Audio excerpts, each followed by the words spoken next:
That's centralized traffic control. One man controls traffic on a whole division of a railroad.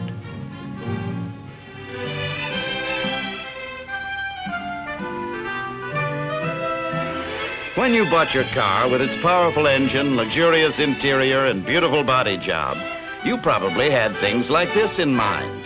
The ability to go places and see things, to get around without restriction, to enjoy our beautiful country. But if you drive in our congested cities, you're apt to find yourself in a situation like this.